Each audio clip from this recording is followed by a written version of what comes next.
Students, मेरा नाम है doctor Vikas Goyal and welcome back to my YouTube channel that is math commenters.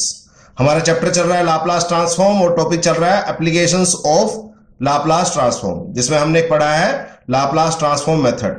उस पर हम एक वीडियो लेक्चर अपलोड कर चुके हैं, होपफुली कोई डाउट नहीं होगा। अब नेक्स्ट लेक्चर स्टार्ट कर रहे हैं। अगेन लेक्चर स्टार्ट करने से पहले अगर आपको वीडियो लेक्चर पसंद आ रहे हैं तो please like the video, subscribe the channel और दोस्तों के साथ जरूर शेयर कीजिए और साथ ही साथ वीडियो लेक्चर्स को ऑनलाइन देखिए यूट्यूब पे। अब स्टार्ट करते हैं आज का लेक्चर, बट न्यूमेरिकल स्टार्ट करने से पहले कुछ बेसिक्स हैं जो हमें क्लियर होने चाहिए। तो मैं कुछ पैरामीटर्स मैंने लिए हैं, differential equation, dependent variable, independent variable, boundary condition, value of independent variable और वैल्यू ऑफ डिपेंडेंट वेरिएबल। ये आपको समझ आना चाहिए।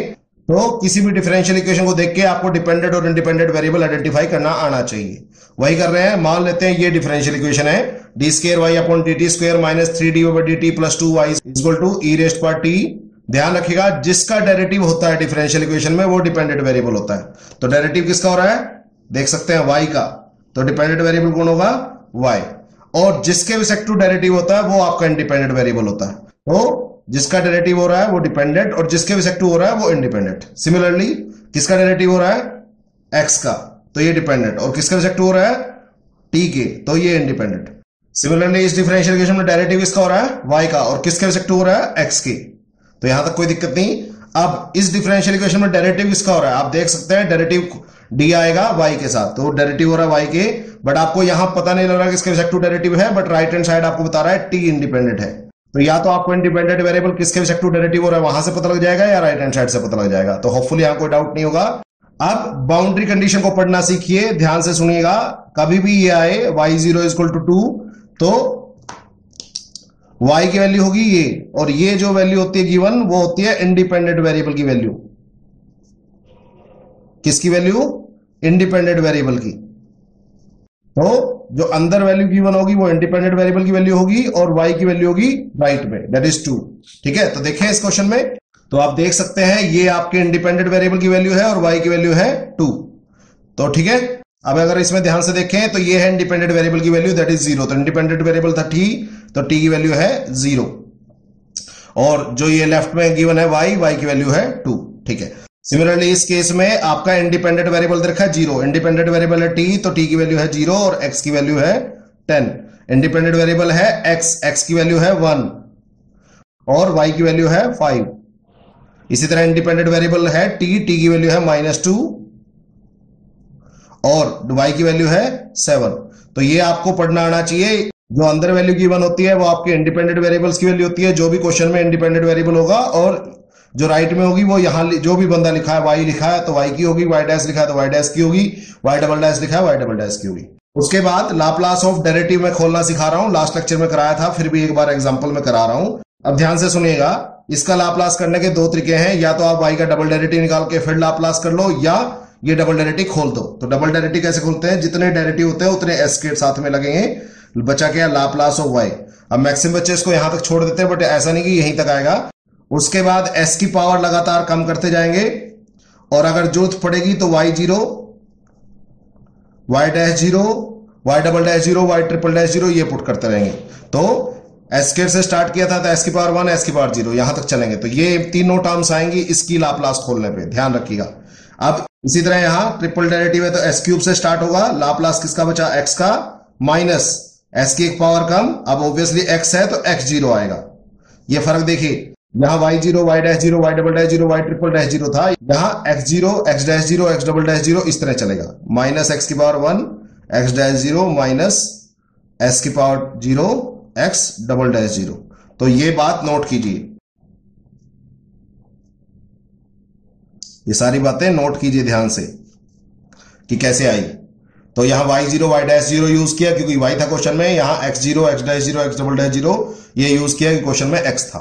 अब एक इंपॉर्टेंट बात और, कई बार बुक्स में लाप्लास ऑफ y को शॉर्ट फॉर्म में y बार लिख रखा है, इसी तरह लाप्लास ऑफ x को शॉर्ट फॉर्म में x बार लिख रखा है। तो bar is nothing but Laplace, तो y bar Laplace of y, x bar Laplace of x। तो ये कुछ बातें थी जो मुझे एक्सरसाइज के मेन क्वेश्चन स्टार्ट करने से पहले बतानी थी, तो होपफुली आपको समझ में आ गई होंगी। अब हम करते हैं न्यूमेरिकल क्वेश्चन स्टार्ट। ओके, तो अब स्टार्ट करते हैं numerical question, that is question number 2। Solve by Laplace transform method y double dash plus 4y dash plus 3y equal to e की पावर माइनस t और आपको बाउंड्री कंडीशन गिवन है y0 equal to y'0 equal to 1। तो ये particular question BTU वैल्यूरे में आ चुका है, Kurukshetra university में, एचपीटीयू हिमाचल में, पीटीयू जलंधर में, सीएसवीटीयू छत्तीसगढ़ में, एमडीयू रोहतक में आ चुका है।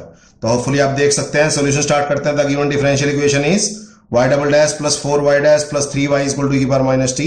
आपको पता है इनको क्या बोलते हैं, बाउंड्री कंडीशंस और बाउंड्री वैल्यूज और इनिशियल कंडीशंस और इनिशियल वैल्यूज। तो सारे इसी के नाम है, तो आप जो मर्जी नाम यूज करें, कोई प्रॉब्लम नहीं है। तो होपफुली आपको समझ आ गया होगा। तो जो ये और ये लिखी हुई है, ये दोनों इंडिपेंडेंट वेरिएबल की वैल्यू है। और क्वेश्चन में इंडिपेंडेंट वेरिएबल कौन सा है आपको ये तो पता नहीं किसके रेस्पेक्टिव डेरिवेटिव किया, बट राइट में टी यूज हुआ, तो दैट इज टी। तो इंडिपेंडेंट वेरिएबल टी की वैल्यूज है और ये y की वैल्यूज है और y' की वैल्यूज। अब सबसे पहला काम क्या होता है, now by taking Laplace of given differential equation 1। तो सबसे पहले जो भी गिवन डिफरेंशियल इक्वेशन है उसका लाप्लास लेंगे। तो ये आ गया Laplace of y' plus 4y' plus 3y is equal to Laplace of e की पावर माइनस t। ठीक है, होपफुली कोई डाउट नहीं होगा। आपको पता है प्लस माइनस में लाप्लास बढ़ जाता है। तो लाप्लास ऑफ y' अलग, 4 कांस्टेंट है, अंदर रख लो बाहर रख लो कोई फर्क नहीं पड़ता, plus 3 Laplace of y is equal to, अब आपको पता है e की पावर at का लाप्लास क्या होता है, 1/s माइनस a। तो जो भी यहां हो s के साथ सब्ट्रैक्शन में आ जाता है, तो यहां -1 है तो s की जगह +1 आ जाएगा। होपफुली समझ आ गया, कोई लंबा चौड़ा नहीं किया। और यहां कौन सी प्रॉपर्टी यूज की, लीनियरिटी प्रॉपर्टी। आप चाहते हैं तो फॉर्मूला लिख देता हूं, लाप्लास ऑफ e की पावर at का 1/s माइनस a होता है। तो होपफुली समझ आ गया होगा। अब आपको पता है इसका लाप्लास दो तरीके से कर सकते हैं, या तो डबल डेरिवेटिव करें फिर लाप्लास करें, या डबल डेरिवेटिव को खोल दें। तो मैंने बताया था s² लगेगा, लाप्लास ऑफ y, मैक्सिमम बच्चे यहां गड़बड़ करते हैं, ऐसा नहीं है कि टर्म लगेगी फिर s की पावर 1 कम y0 माइनस s की पावर 1 कम और y'0। तो ये आपको ध्यान रखना है कि 3 टर्म्स आएंगी इसकी, प्लस 4। तो लाप्लास ऑफ y' खोलोगे तो s Laplace of y minus y0, s की पावर 0 आएगी, plus 3 Laplace of y as it is equal to 1/s plus 1। तो अब ये लाप्लास खोल दी। इसके बाद नेक्स्ट काम आप क्या करते हैं, बाउंड्री कंडीशन यहां पुट करते हैं। तो मैं साथ साथ सिंप्लीफाई भी कर रहा हूं। तो s² लाप्लास ऑफ y को मैं y बार लिख रहा हूं, होपफुली समझ आ गया होगा, माइनस s y0 की वैल्यू है 1, माइनस ये s की पावर 0 1 होगी, माइनस y'0 की वैल्यू है 1, plus 4 s y bar minus y0 की वैल्यू है 1, plus 3y bar equal to 1/s plus 1। Hopefully समझ आ गया होगा। स्टिल कोई पॉइंट ऑफ डाउट होगा तो प्लीज पूछ लीजिएगा। ठीक है, यहां तक सिंप्लीफाई हो गया, करें आगे फर्दर। तो अब y बार के टर्म्स अलग कर लो। तो s² plus 4s plus 3 y बार अलग से, यहां क्या बचा -s, यहां क्या बचा -1, यहां क्या बचा -4, यहां कुछ नहीं बचा, इक्वल टू 1/s प्लस 1। उसके बाद आपको पता है y बार के टर्म्स एक तरफ, बाकी सारे टर्म राइट हैंड साइड में। तो s² प्लस 4s प्लस 3 ये इधर ही पड़ा है, बाकी सारे टर्म्स राइट हैंड साइड में। तो -s उधर जाके +s और -5 उधर जाके +5। होपफुली कोई डाउट नहीं होगा। उसके बाद आप y बार की वैल्यू निकालोगे, तो जो भी ये वैल्यू है इसको आप डिनोमिनेटर में भेज दोगे। अगर आप ध्यान से देखें, ये क्वाड्रेटिक इक्वेशन के फैक्टर बनेंगे s प्लस 1 s प्लस 3। तो मैं डायरेक्ट लिख रहा हूं s प्लस 1 का स्क्वायर s प्लस 3 इनके नीचे, plus s upon s plus 1 into s plus 3 इसके फैक्टर आए, plus 5/s plus 1 s plus 3। ठीक है, तो आपने क्या किया, इसके फैक्टर करे x प्लस 1 s प्लस 3, इसको भी दे दिए, इसको भी दे दिए, इसको भी दे दिए। इसके नीचे s प्लस 1 का स्क्वायर हो गया s प्लस 3, बाकी जगह सेम पड़ा रहा। तो होपफुली यहां तक कोई डाउट नहीं होगी। आप चाहते तो s और 5 को इकट्ठा भी रख सकते थे, मर्जी आपकी है, कोई टेंशन नहीं है उस चीज की। अब आपको पता है थोड़ी देर बाद इसका लाप्लास इनवर्स करना है, तो आप चाहें तो तीनों का लाप्लास इनवर्स अलग अलग कर सकते हैं, बट मेरे पास कोई डायरेक्ट मेथड नहीं है तीनों को हैंडल करने के लिए। तो मैं क्या करूंगा, पार्शियल फ्रैक्शन यूज करूंगा। तो पार्शियल फ्रैक्शन करने के लिए मैं क्या करता हूं, सबसे पहले सबको इकट्ठा कर लेता हूं। मैंने एक एलसीएम ले लिया, s प्लस 1 का स्क्वायर s प्लस 3 इकट्ठा कर लिया, तो यहां 1 बचा, और यहां s के साथ आएगा s प्लस 1 और 5 के साथ भी आएगा s प्लस 1। मैंने इकट्ठा ही कर लिया, क्योंकि बार बार क्यों मैं पार्शियल फ्रैक्शन लगाऊं। तो y बार आया बच्चे s², यहां प्लस s, यहां प्लस 5s, तो 6s, यहां पे plus 5 plus 1 plus 6 upon s+1 का स्क्वायर s+3। अब पहले आपको 3 बार पार्शियल फ्रैक्शन लगानी थी, अब एक बार पार्शियल फ्रैक्शन लगानी है, तो ऑब्वियसली लाप्लास इन्वर्स करना आसान है। अब आपको पता है y बार का मतलब क्या होता है, लाप्लास ऑफ y,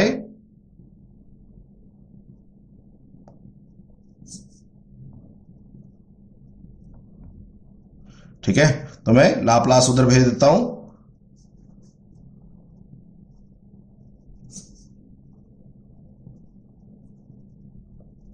अब बस इसका लाप्लास इन्वर्स करना है। अब इसका लाप्लास इन्वर्स आप किसी भी तरीके से करें, ऑब्वियसली ये सिंपल तो नहीं है, पार्शियल फ्रैक्शन ही लगाना पड़ेगा, तो मैं पार्शियल फ्रैक्शन लगा रहा हूं। तो इसको मैं इक्वेशन नंबर 2 दे देता हूं, बाय यूजिंग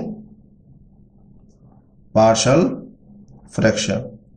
तो अगर आपका लाप्लास और लाप्लास इन्वर्स अच्छा है तो उसके बाद आपको इस पर्टिकुलर टॉपिक में कोई दिक्कत नहीं आएगी। तो आपको पता है इसका पार्शियल फ्रैक्शन से करना पड़ेगा। लो जी, तो आपको पता होगा पार्शियल फ्रैक्शन अप्लाई करने के लिए एक बेसिक कंडीशन होती है कि नोमिनेटर की डिग्री डिनोमिनेटर की डिग्री से कम होनी चाहिए। नोमिनेटर की डिग्री यहाँ 2 है, डिनोमिनेटर की डिग्री अगर सोल्व करोगे तो 3 है, तो ऑब्वियसली कम है, तो इसका मतलब आप यहाँ पार्शियल फ्रैक्शन लगा सकते हैं। मैंने बताया था स्क्वायर है, तो आप स्क्वायर है तो उतनी बार लिखोगे, एक बार सिंगल पावर के साथ, एक बार डबल पावर के साथ, और s+3 एज इट इज। और अगर लीनियर है तो ऊपर कांस्टेंट आएगा, नोमिनेटर में कांस्टेंट आएगा। तो तीनों लीनियर थे तो कांस्टेंट आया, और स्क्वायर था तो 2 बार लिखा गया। होपफुली समझ आ गया होगा। अब इस डिनोमिनेटर को मल्टीप्लाई कर दो राइट में, यह है बच्चे s+1 into s+3a plus b के साथ आएगा s+3b प्लस c के साथ आएगा s+1 का स्क्वायर c। अब आपको पता है इसके बाद आपने एबीसी की वैल्यू निकालनी है s की वैल्यूज पुट करके। साफ पता लग रहा है ये -1 पे 0 हो रहा है, ये -1 पे 0 हो रहा है, और ये -3 पे 0 हो रहा है। तो अच्छी बात है, वो वैल्यूज पुट करो जिसपे कुछ वैल्यू 0 हो रही है। तो पुट s इक्वल टू -1। तो होपफुली ये बात समझ आ गई होगी अब आपको। वैसे आप फ्री होते हैं जो मर्जी वैल्यू पुट करने के लिए, बट वो वैल्यू पुट करो जिससे 0 हो रहा है। तो ये आ गया -1 का स्क्वायर 1 -6 प्लस 6, यहां -1 पुट करोगे 0 आएगा, यहां -1 पुट करोगे 2b आएगा, और यहां -1 पुट करोगे 0 आएगा। तो यह आया 1 इक्वल टू 2b, तो b की वैल्यू आ गई बच्चे 1/2। होपफुली समझ आ गया होगा, कोई डाउट नहीं होगा। अब ये पार्शियल फ्रैक्शन है, ये पहले कर चुका हूं मैं, ठीक है। तो इस पे मेरे को लगता नहीं इतना टाइम लगाना चाहिए हमें, ठीक है। ठीक है, उसके बाद पुट s इक्वल टू -3, अरे पुट -3 पुट करेंगे, ये आएगा 9 प्लस का, ये -3 पुट करेंगे -18 बचेगा, यहां +3 पुट करेंगे 6 बचेगा, यहां -3 पुट करेंगे तो ये 0 हो जाएगा, यहां -3 पुट करेंगे ये भी 0 हो जाएगा, और यहां -3 पुट करो, -3 + 1 दैट इज -2 का स्क्वायर 4 आएगा, ठीक है। तो होपफुली समझ आ रहा होगा। तो 9 6 15, 15 में से 3 18 गए, -3 4c, तो c आया बच्चे -3/4। होपफुली कोई डाउट नहीं होगा। अब यहां से मुझे s की 2 वैल्यूज ही पता लग रही थी, तो मैंने 2 वैल्यूज पुट करके b और c आ गया। अब एक वैल्यू और पुट करनी है, now put s equal to 0। सबसे बेस्ट होता है s इक्वल टू 0 पुट कर लो, इजी रहता है। करें पुट, तो 0 पुट करो, यह है 0 प्लस 0 प्लस 6, यहां 0 पुट करोगे 3a बचेगा, यहां 0 पुट करोगे 3b बचेगा, और यहां 0 पुट करोगे c बचेगा। होपफुली कोई डाउट नहीं होगा। तो 6 इक्वल टू 3a, a की वैल्यू मुझे नहीं पता, 3b, b मुझे पता है 1/2, c मुझे पता है -3/, करे सोल्व। तो यह 6 इक्वल टू 3a प्लस 3/2 -3/4, तो यह 6 -3/2 प्लस 3/4 इक्वल टू 3a। इसका एलसीएम लो, यह आएगा 4 एलसीएम आएगा, तो 24 माइनस यह आएगा 6, और यह आएगा 3 इक्वल टू 3a। तो 3a की वैल्यू है बच्चों, तो यह आ गया, तो 21/4 कट जाएगा, 3 से 21 7, और a आएगा 7/4। तो a की वैल्यू आ गई। तो ठीक है, एबीसी निकल चुके हैं। अब मैं क्या करूंगा, एबीसी की वैल्यू इक्वेशन नंबर 3 में पुट करूंगा। Now put values of a, b and c in equation number 3 we get. अब लाप्लास इन्वर्स करने में कितना टाइम लगता है वो अलग बात है, ठीक है। हो सकता है लाप्लास इन्वर्स आसान सा आ जाए, जैसे ज्यादा मुश्किल नहीं है ये फिर भी, और हो सकता है वो मुश्किल आ जाए।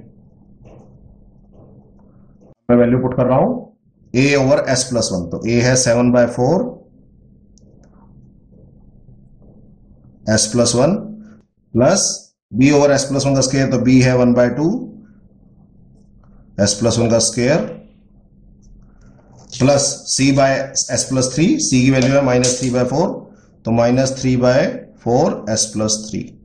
ठीक है, अब क्या करेंगे, जो ये वैल्यू आ चुकी है, put the value in equation number 2, we get, तो वापस पार्शियल फ्रैक्शन से जो वैल्यू निकल गई हम इक्वेशन नंबर 2 में पुट करेंगे। तो y की वैल्यू आ गई बच्चे Laplace inverse of 7/4 into S plus one प्लस 1/2 इंटू एस प्लस वन का square -3/4 into S plus three. ठीक है, अब आपको पता है ये प्लस माइनस में लाप्लास इनवर्स बढ़ जाता है, तो 7/4 बाहर, लाप्लास इनवर्स किसका बचा, 1 ओवर एस प्लस वन का, प्लस 1/2 बाहर, लाप्लास इनवर्स किसका बचा, 1 ओवर एस प्लस वन का स्क्वायर का, -3/4 बाहर, लाप्लास इनवर्स किसका बचा, 1 ओवर एस प्लस थ्री का। होपफुली कोई डाउट नहीं होगा।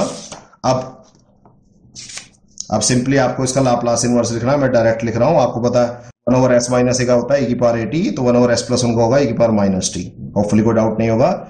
यहां एस की जगह क्या है, एस प्लस वन, वो किसकी वजह से होगा, e⁻t की वजह से, और 1 ओवर एस स्क्वायर बचेगा, 1 ओवर एस स्क्वायर का लाप्लास इनवर्स होता है t। होपफुली कोई डाउट नहीं होगा। -3/4 ये आएगा e⁻3t y, तो ये है आपका आंसर। तो होपफुली कोई डाउट नहीं आया होगा। थोड़ा लेंथी जरूर है, बट ऐसा नहीं कि आप कर नहीं सकते। तो अपने पूरे क्वेश्चन में पहले लाप्लास लिया, लाप्लास खोलना आना चाहिए डबल डेरिवेटिव्स का और सिंगल डेरिवेटिव्स का, राइट हैंड साइड का लाप्लास किया, उसके बाद वाई बार के टर्म्स अलग किए और बाकी सारे टर्म्स राइट में, और फिर वाई बार की वैल्यू निकाल ली। वाई बार का मतलब होता है लाप्लास ऑफ वाई, फिर वाई की वैल्यू निकालने के लिए मैंने दोनों तरफ लाप्लास इनवर्स कर दिया। अब इसका आपने लाप्लास इनवर्स करना। अब ये कितना मुश्किल आपके पास आता है, that is a secondary issue. हो सकता है काफी आसान सा आ जाए, हो सकता है काफी मुश्किल आ जाए, तो you must be prepared with it. Obviously मुश्किल ही आएगा क्योंकि अच्छे मार्क्स का क्वेश्चन आता है। तो आपको पता है अगर ये अकेले अकेले हो तो मैं लाप्लास इनवर्स कर सकता हूं, तो मुझे इनको दोनों को अकेले करने के लिए मेरे पास एक ही मेथड है, पार्शियल फ्रैक्शन।